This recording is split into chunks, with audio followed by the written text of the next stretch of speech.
So these are the 4 topics that you'll be learning over spring break.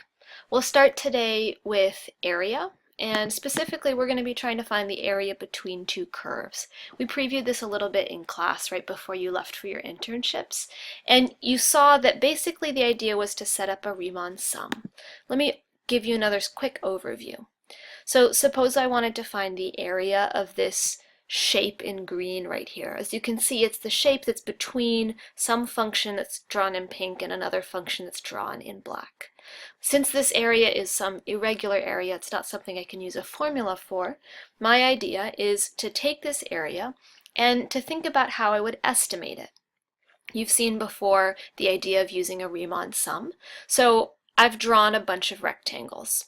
Notice that the rectangles start at the intersection point of the 2 curves and end at a second intersection point.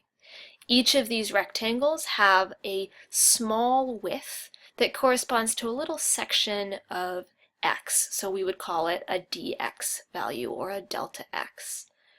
And then the height of each of these rectangles is different, and I'm going to have to figure out a smart way to calculate it. But if I can figure out what that would be, I can take the width times the height for each of these rectangles and add all of them up, and I will end up with a reasonable approximation of this green area. Of course, once that is working, once I have a way to write that, I could imagine making better and better and better approximations by making these rectangles thinner and thinner. In other words, there would be more and more of them. And that process of taking more rectangles and making them thinner is really the process of taking the limit of the Riemann sum. Okay, so if you're keeping track, we have just one challenge, and that one challenge is how do I calculate the height of each of these rectangles given that they're all different? Well, the truth is the height depends on where we are along the x-axis, and it depends on how high the pink function is at that point and how low the black function is at that point. To be really specific, the height of each of these rectangles can be calculated by subtracting the height of the black function from the height of the pink function. In other words, y value of pink minus y value of black is going to equal the height for each particular rectangle. So if I had an equation for y, for the pink y, and an equation for the black y, I could develop an equation for the height of each rectangle just by subtracting those 2 equations. And that's where the definite integral comes from. So really, we don't just want an estimate, we want an exact area, and we use a definite integral to find the exact area. You can think of this definite integral as the limit of this Riemann sum. It's really important, in order for this topic to be easy for you, which I think it will be, it's really important that each time you set one of these integrals up, you think through the process that I just explained. Do not, I repeat, do not just use this like a formula. This is not a formula. This is an example of how you can think about finding area.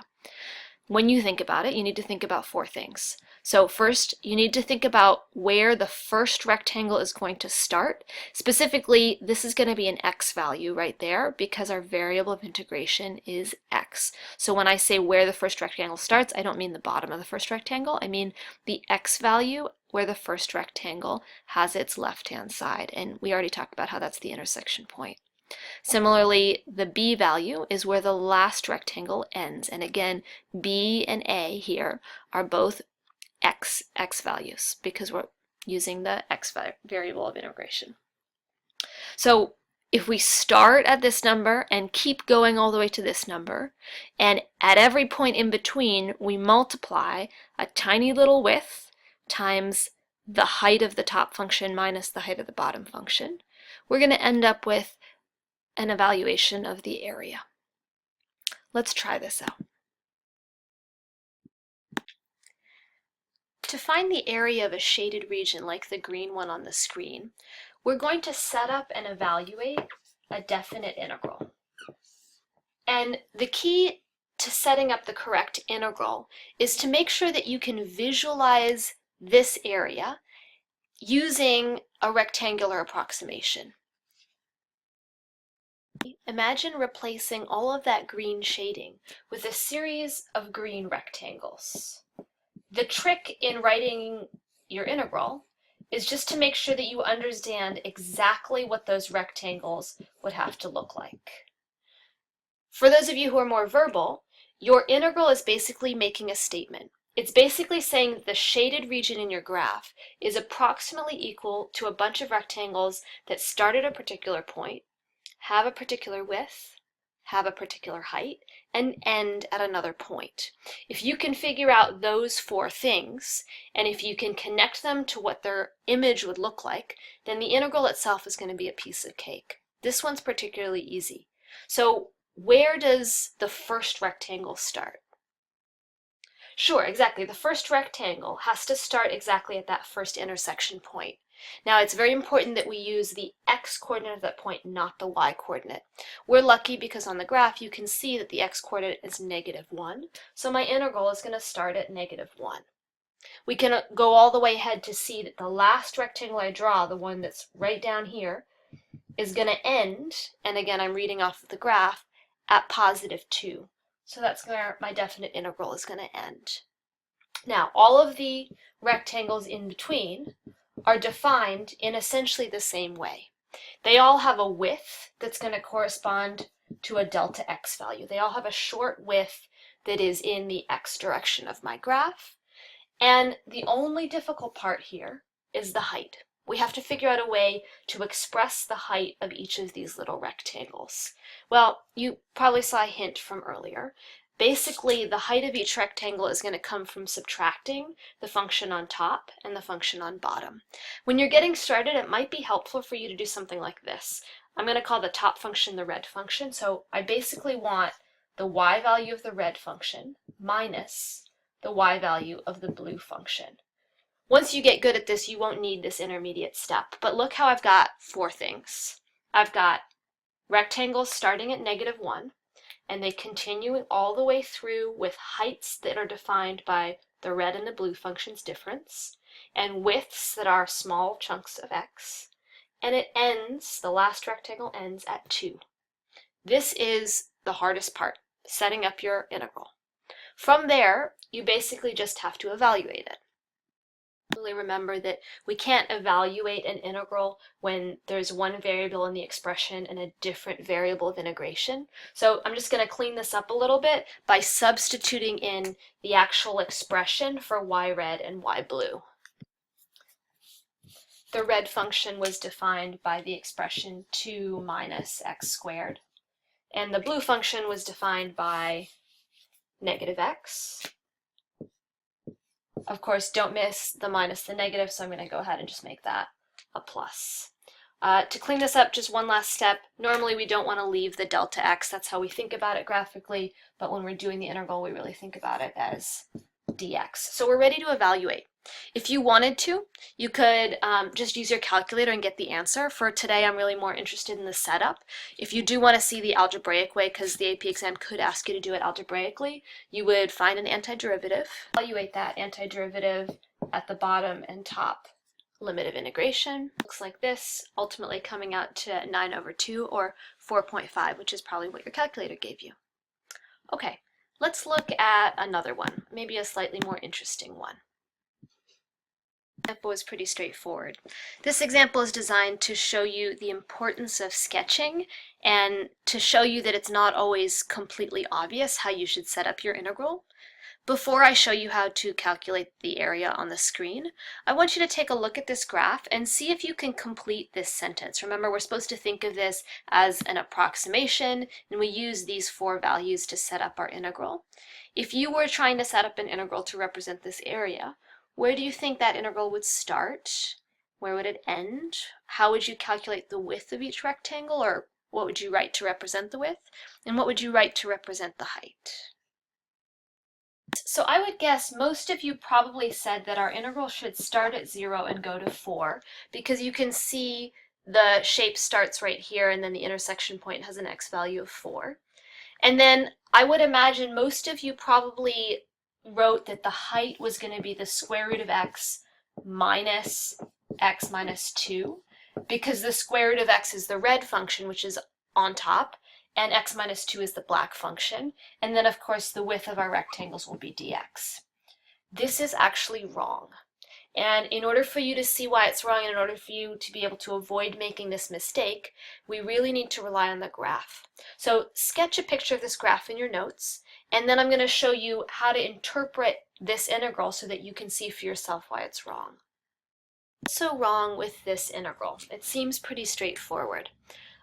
Well, once you've written your integral, it's always a good idea to take this integral and see if you can reinterpret what this means. Remember our verbal statement that was on that side? This is basically saying that the area that was shaded, which remember was this area right here, is approximately the same thing as a bunch of rectangles that start at 0. Okay, so here's 0. And the rectangles have a height of dx, so they're going to have a small little x width. Sorry, they have a width of dx, and their height is going to go from the square root of x function down to the x minus 2 function. So in other words, if I draw a rectangle right here, my rectangle should go from the red function down to the blue function. Maybe you see the problem. What is it? Okay, if you didn't see it, I'm going to keep drawing because I'm going to go all the way from 0 to 4. So here's my next rectangle. And my next rectangle. And I've now successfully filled the whole area. But is this the area we were originally trying to find? No, right? This area was not part of the original shape I was supposed to find. I was supposed to find just this part up here.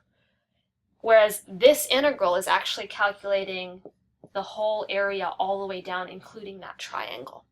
So how can we fix the problem? Well, the easiest way to fix the problem, maybe we could just calculate this triangle and like subtract it, minus whatever that area is right there. That seems like a lot of work. So there is a better way. Here's the first option. Here's a new drawing of that same function.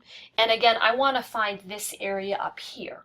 Well, since doing the whole integral from 0 to 4 doesn't seem to work, one thing I could do is I could try splitting this area into 2 pieces. And maybe I draw like a little up and down line right here. And I'm going to call this area the orange area. And then that other area is going to be the green area. So if we split this into 2 pieces, we're going to write 2 different integrals. One for the orange area, one for the green area. But these are actually fairly easy integrals to write. This orange area is just the area under the red curve. Period. Under the red curve above the x-axis. So that would just be from 0 all the way up to this number would be the b value of the square root of x dx. So obviously I need to figure out what that b is. I want to take a moment to give you a couple tips about finding these a and b values. Whether it's an intersection point or a 0, use your calculator if you can. You know the equation. So this point is where the blue line crosses the x-axis. So all you need to do is take the equation of the blue line and set it equal to 0, or better yet, use your calculator. Put this image in your calculator and then calculate that point. Similarly, if you ever end up with a graph where these points, the intersection points at the beginning and the end, aren't easy to calculate, use your calculator for that. You just graph them both in y1 and y2, and then go ahead and use second calc. Okay, so this, luckily, is not actually too hard to figure out. We can easily see it turns out to be 2. So that's the orange area, and that's exactly the orange area without any extra. And now I need an integral for this green area. What would that green integral be? Perfect. It would be the integral from 2 to 4 now, and this one really is between the red and the blue curve. So we take the height of the red curve minus the height of the blue curve, and of course our variable of integration is dx. And the reason that it's dx in both of these is because our rectangles look like this. And I'm emphasizing this because there's actually a third option. And I think the third option is going to turn out to be the very best one. Okay, so you've got a picture of this in your hand. Let's take a look at the last option. The last option actually involves a pretty creative understanding of how we're getting this area. Here's my third graph, and remember that this is the area that I want. Well, here's my idea. We had some problems with these rectangles because their heights were different, but what if I draw the rectangles differently? What if I draw them where they're going kind of from left to right, and they're kind of long and thin like this. If I look at this, I could imagine a little rectangle like that, and then another one here, and I could keep going, and they stack on top of each other. And notice how if I just keep going and I start at the red and end at the blue horizontally, I'm going to end up with an approximation for the area that's exactly what we wanted without thinking of it in two different pieces. So the difference between this picture and this picture is that here my rectangles, the small part of the rectangle, the skinny part, the part that's going to get infinitely thin, is actually a delta y. Here, the width of the rectangles, the width that was getting really, really, really small, that was a delta x. And although I drew a particular width of rectangle, the implicit idea was that they were going to get infinitely narrow.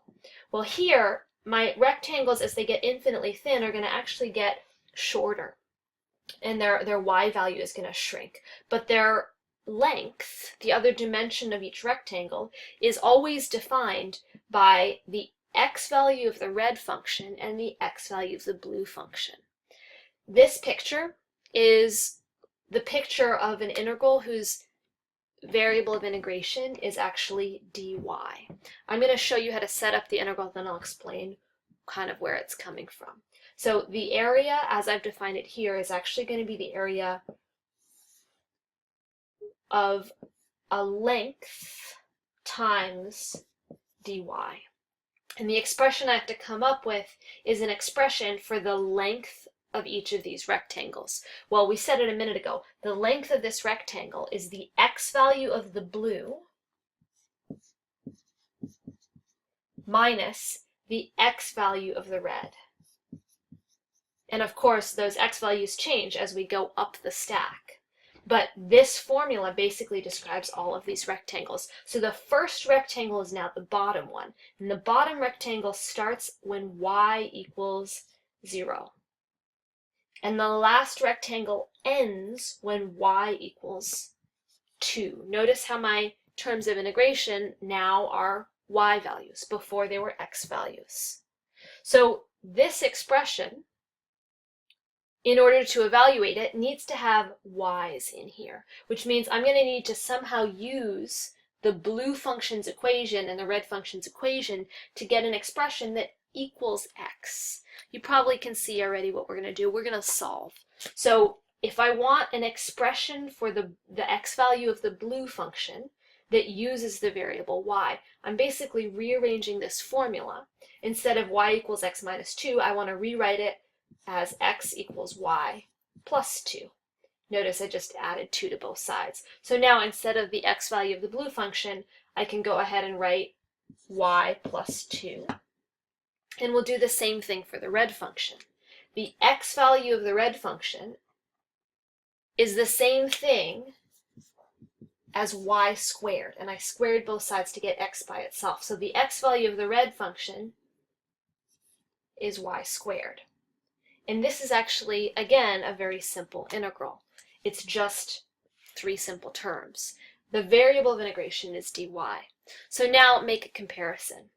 Both of these methods will work. This may be closer to what you're used to thinking of when you think of how you do Riemann approximations. But if you compare the algebra, which of these two is going to be the simpler integral to evaluate?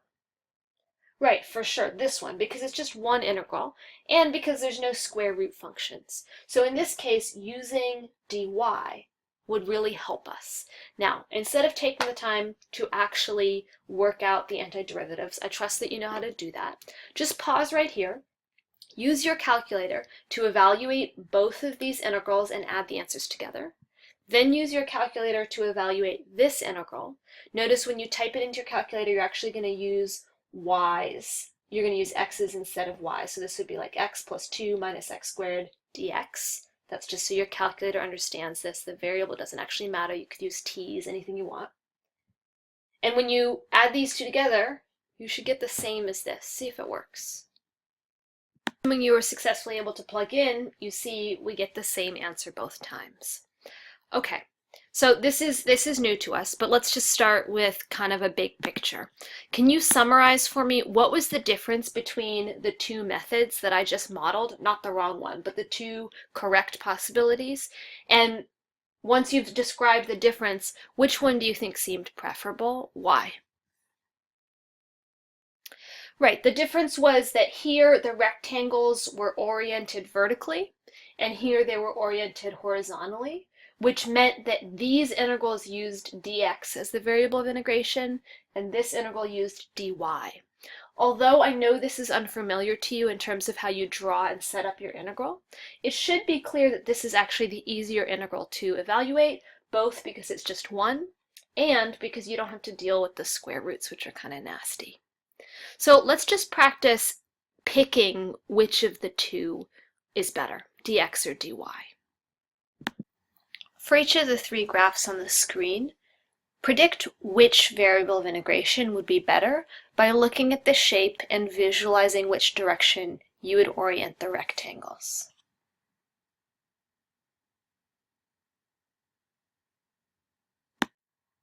Especially as you're just getting used to this, the best thing you can do is to really visualize both of your options. So remember, if we want to use dx, I'm going to draw my rectangles vertically. So imagine covering this space with vertical rectangles. So my first vertical rectangle would start right there, and then I would draw another one here, and another one like that. And you can kind of see how the rest would work out. And I'm being pretty sloppy about this. This actually looks fine. Maybe it looks fine to you. It's not fine, but let's look at the alternative in order to see kind of the difference. So if I were going to use dy as my variable of integration, I'm going to be drawing rectangles this way. So pretty clearly, I would start at this intersection point with a tiny little rectangle there, and then another one like this, and they would get wider and wider and wider, and then they'd continue to just stack right up on top of each other until they end at that point. So at first these are going to both feel like viable options to you, but let me point out a couple things that are different.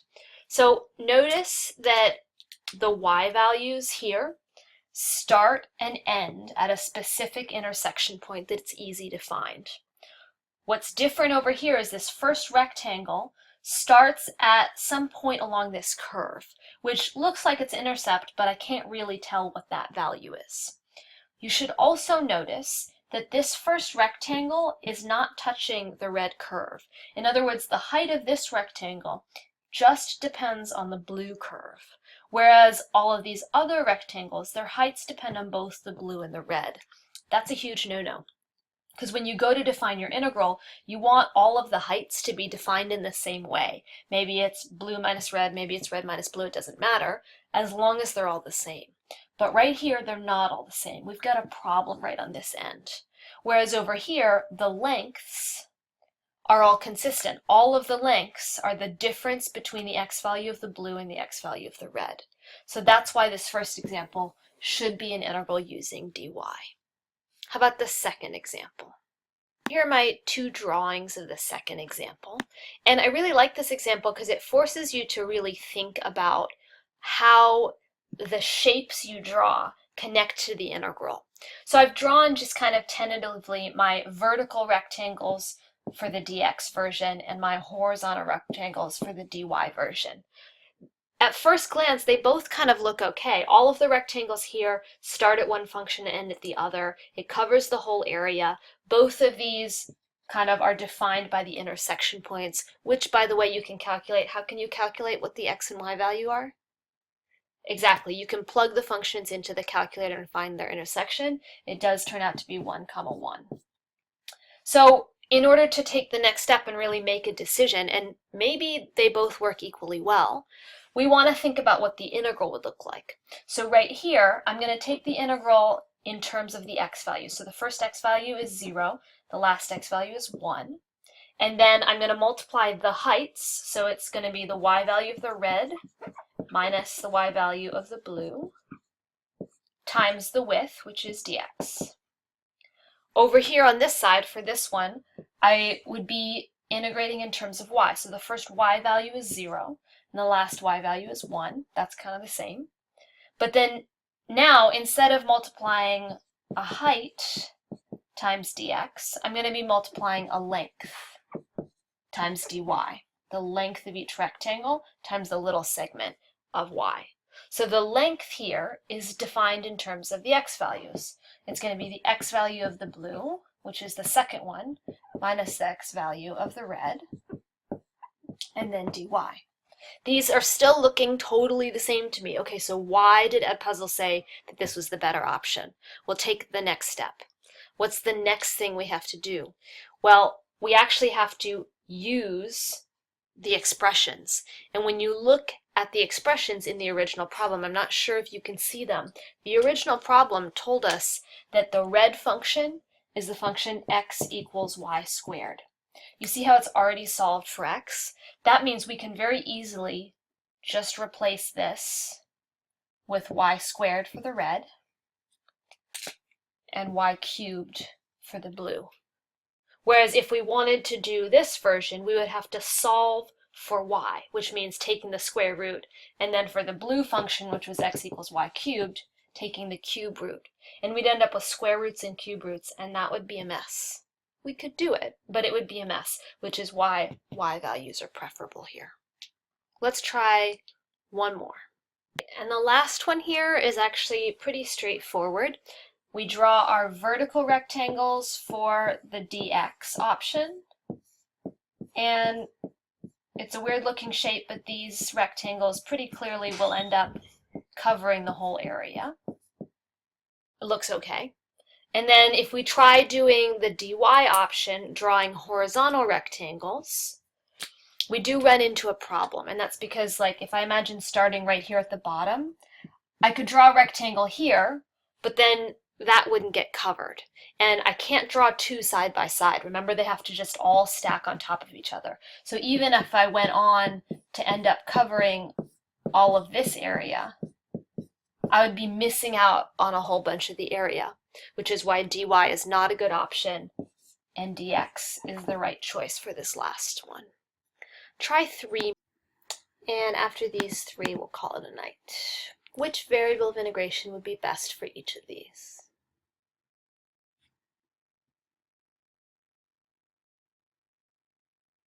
Nice. So you saw, and I'm not going to draw these out, but you saw the first one's pretty straightforward. You're just going from left to right with the vertical rectangles. This one you could go up and down, but it would be better to go side to side, because if you go up and down, if you do dx, you would have to draw two integrals, one up to this point that's defined by the area under the red curve, another after this point defined by the area under the blue curve.